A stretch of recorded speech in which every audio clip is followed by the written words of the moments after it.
journée avec moi à Grenoble. On est parti en train parce que nos enfants voulaient absolument prendre le train. C'était leur première fois, donc forcément ils étaient super contents. Bon, par contre, pas de chance, ce jour-là il pleuvait. Du coup, on a décidé d'aller à Grande Place histoire d'être au sec. Une fois arrivé, on avait un petit creux, alors on s'est pris un café. Moi j'ai pris avec une frangipane, ma soeur un pain au chocolat. On a aussi pris une part de pizza. La frangipane, ça va, ce n'était pas la meilleure, mais ça passait. Il y avait aussi des petits jeux pour les enfants, alors évidemment qu'on les a laissés s'amuser un peu. Ça faisait longtemps que j'étais pas venue à Grande Place et j'ai remarqué un truc trop surprenant. Ils ont installé un robot. Oui, un robot qui prépare du café et des glaces. Franchement, j'étais choquée de voir ça à Grenoble. C'est pas une ville hyper futuriste à la base, mais j'ai trouvé ça hyper cool. Ensuite, direction les boutiques et bien sûr passage obligé par Sephora. On peut pas aller dans un centre commercial sans faire un petit tour à Sephora, c'est impossible. J'avoue, j'avais envie d'acheter plein de choses, mais le portefeuille ne suivait pas trop ce jour-là. Du coup, j'ai juste pris un pinceau pour highlighter parce que j'en avais besoin de la marque Sephora Collection. Franchement, bon rapport qualité-prix. Après ça, petit tour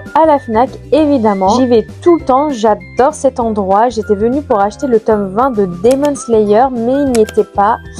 Grosse déception. Ensuite, je vous montre mon outfit du jour et j'ai ma fille à côté.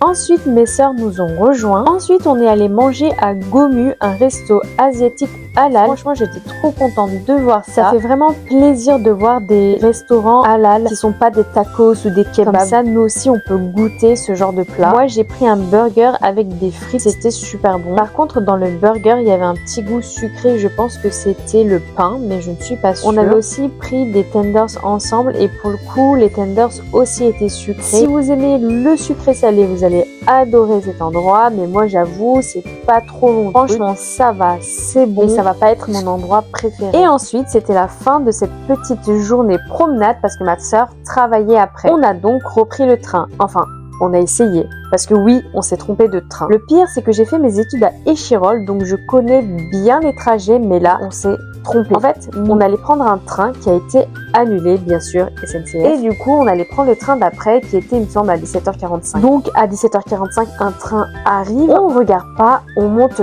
tout de suite, parce qu'en plus, le fils à ma soeur, il dormait. Du coup, on s'est dit, allez, on va tout de suite monter, pour se prendre une place. Sauf qu'en partant, on s'arrête à un arrêt, et là, je regarde l'arrêt, je me dis, mince, c'est un arrêt inconnu, et je commence à paniquer. Je crois qu'on s'est trompé de train, et je regarde l'écran, et du coup, on s'est vite rendu compte qu'on était dans le mauvais train. Donc, on est descendu à l'arrêt d'après, au milieu de nulle part, pour après reprendre le bon. Heureusement, ma soeur n'a pas été en retard à son travail, mais c'était une aventure. La morale de l'histoire, vérifiez toujours votre train avant de monter, même s'il passe à la même heure que la vôtre. Voilà pour cette journée, merci d'avoir regardé la vidéo et abonnez-vous.